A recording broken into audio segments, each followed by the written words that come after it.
In the near future, Earth is slowly dying because of all the damage humanity has caused and people are desperate to escape.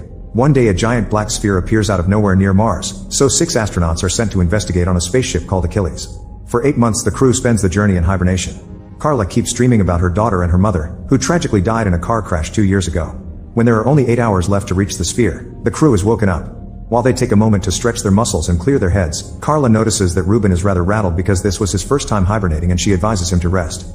However, Ruben prefers to blog his experience since he has a massive amount of followers. Afterward, Carla meets with Commander Paul and they try learning more about the sphere by scanning it, but the ship's AI can't find anything out there. Kara thinks they should go back, but Paul wants to finish their mission anyway. The lack of data makes Ruben even more nervous than he already is. The crew decides to contact Vance, the head of the expedition program, who tells them people on Earth are eagerly waiting for an answer to the mystery. They can't disappoint them, so the mission must be completed. Sometime later Carla starts hearing her mother's voice in the corridors, but she doesn't see anyone around. At the same time, Ruben is startled awake by creepy whispers in his room. When Carla gets to her room, Vance video calls her, saying he's worried about her because she's been looking tense. As Carla assures him she's fine, the call is suddenly cut off and the ship's AI announces the sphere is causing an anomaly. Carla runs to the main deck and finds the mysterious sphere shooting a very bright beam of light at the ship, which is causing various issues in the system. The rest of the crew also runs to the deck and Tez points out the light seems to be a way to show the ship where to go. As the ship continues to get closer, the AI picks up a noise coming from the sphere. When Carla analyzes it, they decode a message that repeatedly says Deus, which means God in Latin. Ruben panics and asks the crew to go back before he runs out of the room. Carla thinks they should pause the trip and wait until the AI fixes the comm so they can inform Vance of this in case it's a hostile alien, but Paul decides they'll keep going. Afterward, the crew checks on Ruben and finds him crying in the corridor. He's still panicking and says the light is Judgment Day sent by God, which he knows because the voices told him so. Ruben asks for the mission to be cancelled again before he leaves. Then the crew discusses their theories and Ulf thinks it's their duty to find out what the sphere is. If it turns out to be an alien trolling them, they can just blow it up. Paul is following this on the cameras and calls Ulf to the deck to tell him not to mention blowing up things ever again. When the ship is about to reach the sphere, both Carla and Ruben start hearing the voices again. Ulf takes Carla to her room and she explains she's been having headaches since the car crash, but she doesn't mention the voices. Their talk is interrupted by Tez, who informs them Ruben is missing. Ignoring Ulf's concerns about his health, Carla joins the search. The team splits and Tez gets to check the cargo bay. Hidden behind some containers, Ruben is surrounded by lights as he does a ritual to please the voices in his head. His skin is getting carved with a bunch of religious symbols. When Tez finally finds him, she screams in horror, so Carla and Ulf run to find her. Unfortunately, by the time Carla gets there it's too late. Tez is dead on the floor with her guts out. Ruben notices Carla spying on him, so he takes her hostage, threatening to kill her too when Ulf arrives. Sounding desperate, Ruben says they're beyond redemption and if they land on the sphere they'll be part of God's slaughter. He also claims that Paul is obviously hiding something, so they should take the ship from him. At that moment Paul appears behind Ruben and shoots him without hesitation, instantly killing him. Then he tells Ulf to get 2 body bags, not showing any emotion regarding the loss of 2 crew members. After grabbing Ruben's knife, Carla follows Paul into the elevator and asks him if he really knows something. Paul denies it and gets angry as he senses she wants to quit the mission, but he reminds her that orders are orders. When they arrive at her room, Carla snaps and calls Paul out for behaving so coldly about their fellow team members' deaths, but Paul just walks away. Instead of body bags, Ulf decides to put the bodies in their corresponding hibernation chambers.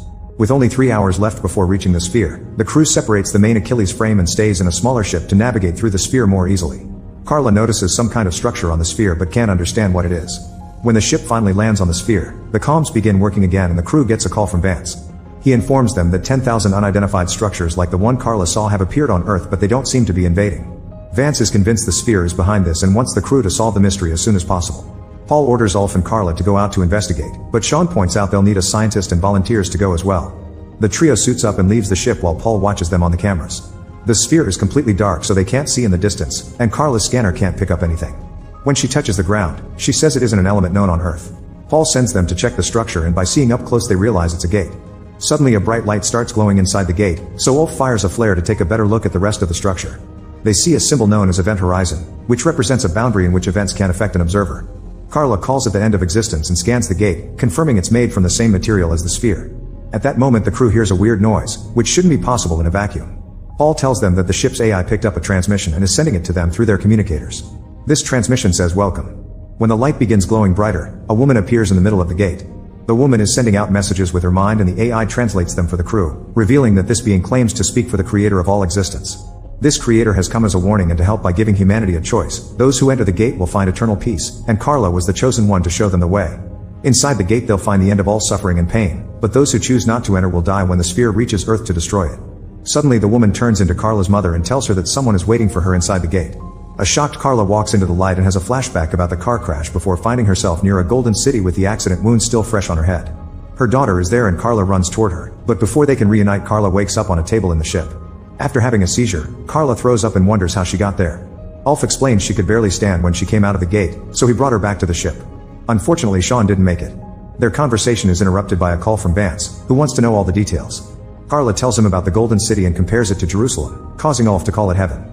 She doesn't mention her family even when Vance keeps asking questions, not believing her when she says she saw nothing else.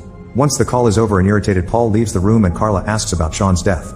Ulf explains his suit ruptured and Carla doesn't believe since their suits are made of a material that doesn't break. Then Ulf says Sean didn't secure his glove correctly and he decompressed, but Carla doesn't buy this either since Sean was a very experienced explorer. A very suspicious Ulf reminds her that everyone makes mistakes and tells her to rest. Carla wants to explore the sphere again, however Ulf informs her the ship is already leaving and follows her out.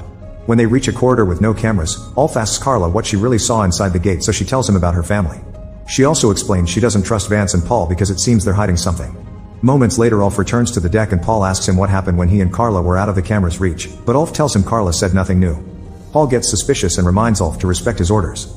Once the ship is out of the sphere's orbit, the AI announces the crew should be ready to hibernate in 1 hour. After grabbing Ruben's knife, Carla goes to the pods and checks Sean's body, especially his suit. Next she breaks the lock to Paul's room with the knife and goes inside to search for clues. Paul sees her on the security cameras and sends Ulf after her. In Paul's room, Carla finds a gun and some very interesting files. Soon Ulf appears outside the room and Carla stops him by pointing the gun at him. Having read the files, now she knows he's a former elite corps soldier and used to be known for being the best. However, Ulf explains that was left in the past and swears he doesn't know anything about the sphere. Carla forces Ulf to go back to the main deck, where she points the gun at Paul instead. He points out this is mutiny and the punishment is death, so Carla retaliates by revealing that Sean was killed by a gunshot. She thinks Ulf did it since he used to be a hitman. The tense moment is interrupted by a call from Vance, who promises he isn't her enemy and claims all his scientists believe she truly saw heaven. He also plays a video showing people on Earth gathering on the streets, desperate to leave the planet after having seen the footage of the sphere Vance broadcasted. Carla is left in shock and Paul uses the chance to jump on her. After some struggle, Carla manages to push him off and shoots him in the chest to kill him. Then she notices she got hurt during the fight and her stomach is bleeding. After Vance hangs up, Carla points the gun at Ulf, who admits he did kill Sean. However, he doesn't want to kill her because he also wants to know the truth about the sphere and what she saw. Deciding to trust him, Carla lets Ulf take her to the infirmary and bandage her wound. Once she's feeling better, Carla admits she wants to go back to the sphere, but Vance controls the AI. Ulf reveals he has the code to override the AI, but they would have to drop the heel since the Achilles is too big to control manually. They'd lose the main propulsion and their trip back to Earth would take more than 5 years. Carla is losing hope, yet Ulf has an alternate plan up his sleeve. Then Carla returns to the deck and calls Vance to tell him she'll destroy the sphere if necessary, since she believes it's a lie. Vance activates some classified files that show her the element she found on the planet, revealing he was the one who built the sphere. There's no God, he did all this to save 6 billion people and kill the remaining 15 because Earth is overpopulated. There's no God in the gate and the sphere can't actually destroy Earth. It was all a lie to make people panic and cause them to run toward the gates that appeared all over the planet. They thought they were entering heaven, but they were actually walking to their deaths. Carla doesn't understand how this could make her hear her family, so Vance admits he installed a chip in her head after the accident, which was also his fault. Everything has been part of his plan to train Carla for this trip. A crying Carla calls Vance a monster and shares a tale her mother used to tell her about how everyone deserves a chance to survive. At that moment, Ulf contacts her, announcing he's got his hands on the Achilles core. Vance realizes the duo is planning to destroy the sphere and orders the AI to begin the ship's auto-destruct sequence. Alarms start wailing and the AI announces that the Achilles will explode in 3 minutes. Carla furiously shoots the hologram machine to end Vance's call before contacting Ulf, who gives her the code to separate the main ship from the huge cargo structure. Ulf is still stuck in the elevator, which doesn't move fast enough for him to return to the main ship in time. He tells Carla to leave without him and at first she refuses, but at that moment the self-destruction is triggered and the Achilles begins exploding at multiple spots at the same time. Carla has no choice but to separate the ship and watches in horror how all the explosions destroy the main structure, thinking her friend is dead. However, Ulf suddenly contacts her, revealing he crossed over at the last second. Afterward, the duo celebrates their survival with a drink and Ulf explains that since they lost half of the Achilles, the detonation of the core will have to be done manually. Carla accepts this and says they'll do it together. However, when the ship lands on the sphere, Ulf closes the door behind him and tells Carla to go back to Earth so she can tell everyone the truth. Carla leaves on the ship and shares a final goodbye with Ulf, who waits until the ship is far enough to detonate the core and destroy the sphere at last. Carla is now traveling alone to Earth and the AI informs her that the trip will take 7 years.